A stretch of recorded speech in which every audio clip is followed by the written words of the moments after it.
Il existe des expériences dans la vie qui semblent cruelles, injustes, inutiles. Tu t'es probablement déjà demandé, à plusieurs reprises, pourquoi Dieu a-t-il permis que je vive ça? Pourquoi ai-je été placé dans la vie de quelqu'un qui m'a autant blessé? Je comprends cette question. Et peut-être que la réponse est plus profonde et plus inconfortable que ce que tu aimerais entendre. Tu n'as pas été placé dans cette situation par hasard. Dieu n'agit ni par coïncidence ni par erreur. Chaque rencontre, surtout les plus douloureuses, porte une leçon cruciale. Et quand tu croises une personne aux traits narcissiques, quelqu'un qui manipule, contrôle, déforme la réalité et teste constamment tes limites, une chose est sûre, tu n'es pas là uniquement comme une victime, tu es là comme un miroir. Laisse-moi t'expliquer. Tu es entré dans la vie du narcissique pour lui révéler quelque chose qu'il refuse de voir. Ta présence a remis en Atsozindia cause la structure soigneusement construite qu'il utilisait pour entretenir son illusion de perfection, de contrôle, d'invulnérabilité. Ton intégrité a perturbé l'ordre qu'il avait bâti sur des mensonges. Ta vérité a ébranlé les fausses certitudes sur lesquelles il avait fondé son image. Mais cette expérience ne parle pas que de lui. Elle parle aussi de toi. Dieu a permis que tu traverses cette tempête, non pas comme une punition, mais comme un catalyseur. La douleur que tu as ressentie n'était pas sans sens. Elle t'a révélé en toi une force dont tu ne soupçonnais même pas l'existence. Elle a mis en lumière des schémas, des failles, des insécurités qui avaient au besoin d'être vues. La douleur a été le prix à payer pour grandir.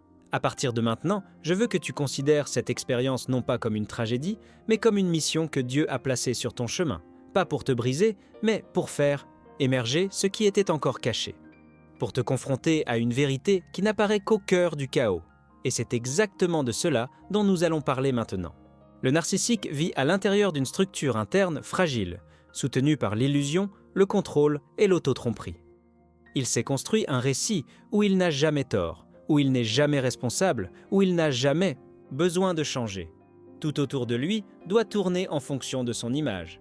Et tout ce qui menace cette structure, comme la vérité, la sensibilité ou la conscience, est perçu comme un ennemi. C'est précisément pour cela que ta présence l'a tant dérangé. Tu n'es pas entré dans sa vie comme une figure de plus venue le conforter. Tu es arrivé comme une rupture, comme un miroir.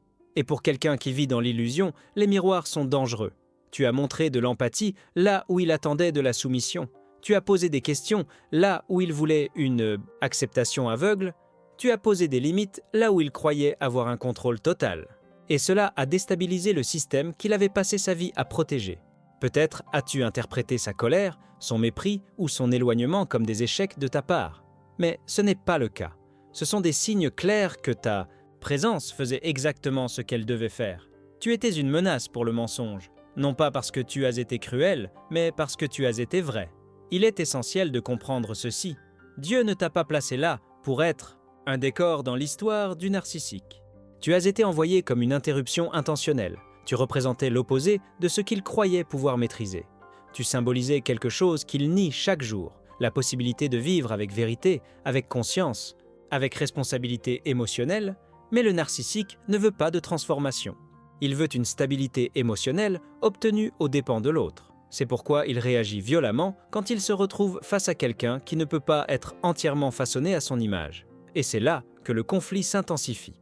C'est là que tu commences à te sentir coupable d'être simplement toi-même. Mais cette culpabilité ne t'appartient pas. Elle est le reflet de la résistance que la vérité rencontre lorsqu'elle pénètre dans un environnement dominé par le mensonge. Et c'était ton rôle, pas de plaire, mais de révéler, pas de sauver, mais d'éveiller. Ce qui trouble le plus ceux qui vivent ce type de relation, c'est ce paradoxe. Tu es entré dans la vie du narcissique en offrant de l'empathie, du soutien, de la patience, et en retour, tu as reçu de la froideur, du rejet et de la manipulation. Comment est-ce possible? Pourquoi quelqu'un réagirait-il avec mépris face à la bonté? La réponse est dure, mais nécessaire. Le bien déstabilise ceux qui sont attachés au mensonge. Le narcissique ne vit pas dans la réalité. Il vit dans une structure intérieure rigide, construite pour cacher tout ce qui est fragile, honteux ou imparfait. Il passe sa vie à fuir son propre inconfort. Et quand quelqu'un comme toi apparaît, quelqu'un qui agit avec conscience, qui parle avec sincérité, qui aime en profondeur, cela le confronte à quelque chose d'insupportable. Il se voit, mais il ne veut pas se voir, il veut maintenir l'illusion. Et toi, sans le vouloir, tu représentes exactement l'opposé. Tu représentes ce qu'il a refoulé. Et plus tu restes authentique, plus il se sent menacé. C'est pourquoi il tente d'inverser la logique. Il commence à t'attaquer, à déformer tes intentions, à retourner la situation. Et toi, pendant un moment, tu crois que tu fais quelque chose de mal. Mais ce n'est pas le cas. Le conflit qui est apparu n'est pas une preuve d'échec, c'est une preuve d'impact. La vérité provoque le conflit avant de provoquer la transformation. Et parfois, ta seule mission dans la vie de quelqu'un est de semer une graine qu'il n'admettra jamais avoir reçue. Mais elle est là. Même s'il te rejette, même s'il te blâme, même s'il fuit, le souvenir de ta fermeté, de ta lucidité, de ton intégrité demeure. Pas parce que tu as dit quelque chose d'extraordinaire, mais parce que ta simple présence a révélé l'instabilité du château qu'il avait bâti sur du sable. Et c'est exactement ce que Dieu voulait que tu fasses. Pas pour que tu restes dans cette dynamique, mais pour que tu interrompes un cycle. Tu as été la variable imprévue. L'élément hors norme. Le grain de sable dans un système bien rodé. Et le chaos, quand il est bien placé, peut être le début d'un ordre véritable. Mais il est important de comprendre que cet impact n'a pas été unilatéral. Pendant que tu déstabilisais le narcissique par ta présence authentique, toi aussi, tu as été ébranlé. Cette relation, marquée par la manipulation subtile, les jeux psychologiques et l'usure émotionnelle, ne t'a pas traversé sans laisser de traces.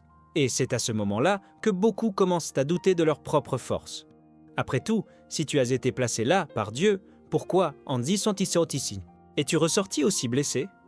La réponse réside précisément dans le paradoxe de la croissance. Jordan Peterson en parle souvent. C'est dans la confrontation avec le chaos que nous devenons capables de réorganiser notre être intérieur. Dieu ne permet pas ce type de douleur par caprice. Il le permet parce qu'il sait que ce qui viendra ensuite sera plus grand que ce qui a été perdu. Pendant cette relation, tu as été forcé de faire face à des parties de toi restées endormies. La peur d'être abandonné, la tendance à t'effacer pour maintenir la paix, la difficulté à poser des limites. Et le narcissique, sans le savoir, a agi comme un miroir déformant, un projecteur sur ce que tu devais voir d'urgence. La souffrance que tu as traversée a été le processus de séparation entre celui que tu prétendais être et celui que tu es réellement. Et cela ne se fait pas sans douleur. La fracture émotionnelle causée par cette relation n'a pas été un échec. Elle a été une rupture nécessaire avec la version de toi qui acceptait encore de vivre à moitié. Tu as dû perdre l'illusion pour retrouver ton identité. Tu as dû être rejeté pour réaliser que ta valeur n'aurait jamais dû dépendre de l'acceptation d'une personne émotionnellement dysfonctionnelle. Et maintenant, même si la douleur persiste, quelque chose en toi a changé de manière irréversible. La conscience. Car une fois que l'on voit, on ne peut plus ne pas voir.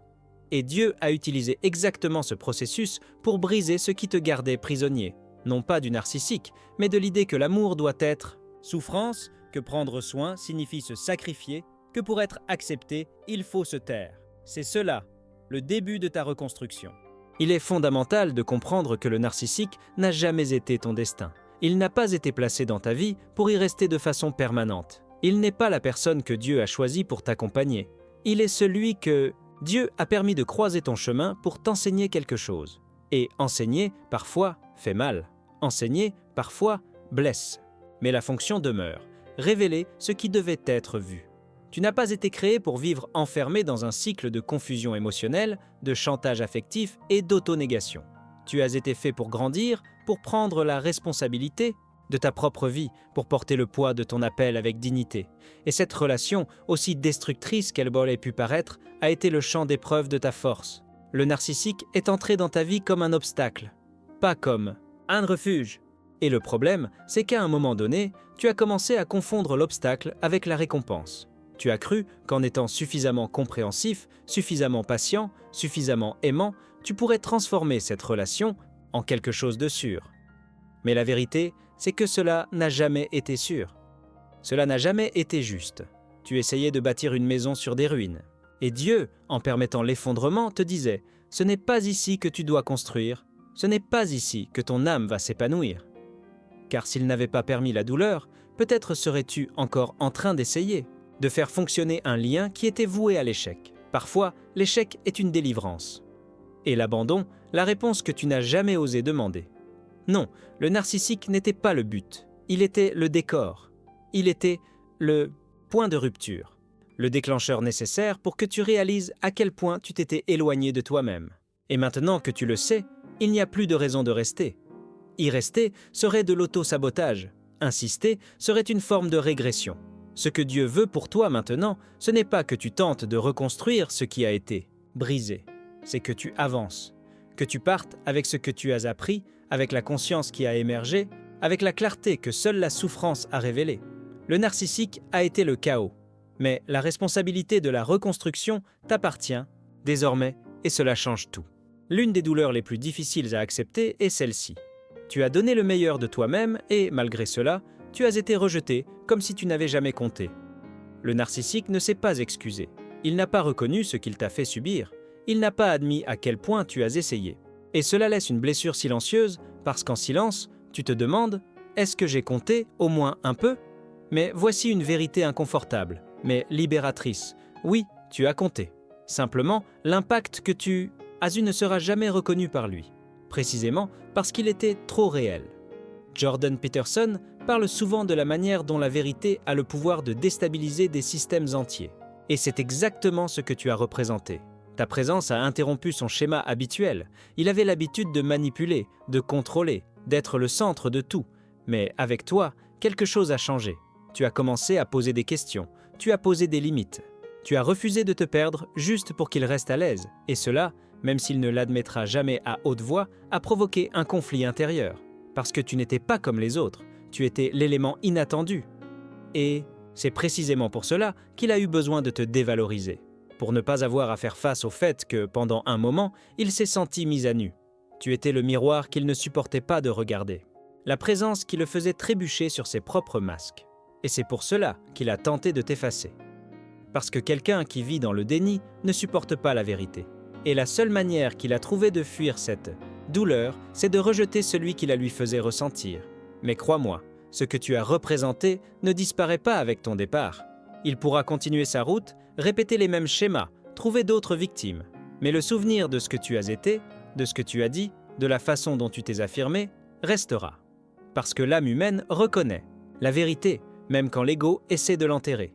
Tu n'avais pas besoin d'être éternel dans sa vie. Tu devais simplement être inoubliable dans ce que tu lui as révélé. Et cet impact, silencieux et invisible, c'est exactement ce que Dieu voulait accomplir à travers toi. Il est facile de regarder tout ce que tu as traversé et de te voir comme quelqu'un de brisé, quelqu'un qui a été utilisé, trompé, démantelé émotionnellement. Et oui, c'est ce qui s'est passé. Tu es tombé, tu t'es perdu, tu as pleuré des nuits entières en essayant de comprendre ce qui n'allait pas chez toi. Mais ce que tu n'as peut-être pas encore vu clairement, c'est qu'au milieu de cet effondrement, quelque chose de nouveau a commencé à naître. Tu as été transformé. Pas de manière douce, ni sans douleur. C'était une transformation brutale, de celles qui ne demandent pas la permission, qui ne préviennent pas, qui prennent tout ce que tu étais pour le désintégrer et reconstruire avec plus de lucidité. Jordan Peterson en parle souvent. Devenir une meilleure personne implique souvent une mort symbolique de l'ancien soi. Et tu es passé par cette mort. Tu as enterré la version de toi-même qui acceptait trop peu, qui quémandait de l'affection, qui confondait irrespect et passion. Cette expérience t'a obligé à développer un nouveau type de force, la force de la clarté. Tu as appris à reconnaître les signaux, à identifier la manipulation, à t'écouter toi-même. Tu as commencé à te méfier de cette voix qui te disait « c'est de ta faute ». S'il est parti, c'est parce que tu n'étais pas assez bien. Aujourd'hui, tu sais, cette voix était un écho de la douleur, pas de la vérité. Et, même s'il reste de la douleur, elle ne te paralyse plus, elle t'instruit, elle te guide, parce que désormais tu sais ce que tu ne veux plus, tu sais où tu ne dois plus retourner. Et cette conscience, aussi silencieuse soit-elle, est ta libération. Le narcissique n'a pas emporté le meilleur de toi. Il a simplement révélé les endroits en toi que tu n'habitais pas encore pleinement. Il a arraché des parties fragiles, oui, mais uniquement parce qu'elles étaient mal ancrées. Et ce que Dieu fait maintenant, c'est te reconstruire avec une structure solide, fondée sur la vérité, les limites, l'amour de soi et la responsabilité. Tu n'es plus la même personne que celle qui est entrée dans cette relation. Et cela, en soi, est la preuve que la douleur n'a pas été vaine. Elle a marqué le début de ton retour à toi-même. Et Dieu a utilisé exactement ce processus pour te réorienter vers quelque chose de bien plus grand que ce que tu pensais désirer. Tu n'as pas traversé tout cela par hasard, tu as été placé dans la vie du narcissique pour une raison. Pas pour être sauvé par lui, pas pour le sauver, mais pour révéler, en lui et en toi, ce qui était encore caché.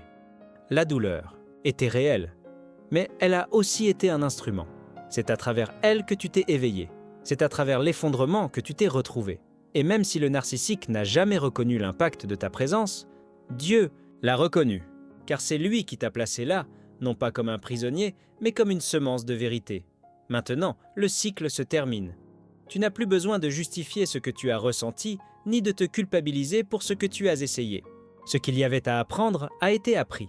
Ce qui devait être brisé a été brisé. Et ce qui est né en toi après tout cela, c'est cela qui doit rester. Le narcissique a fait partie du chemin. Mais le chemin est le tien. Et ce qui vient maintenant ne concerne plus la survie. Il s'agit d'intégrité, de maturité, de vivre en pleine conscience. Tu as été envoyé par Dieu, et maintenant, Dieu t'appelle à revenir, non pas là où tu étais, mais vers celui que tu es né pour devenir.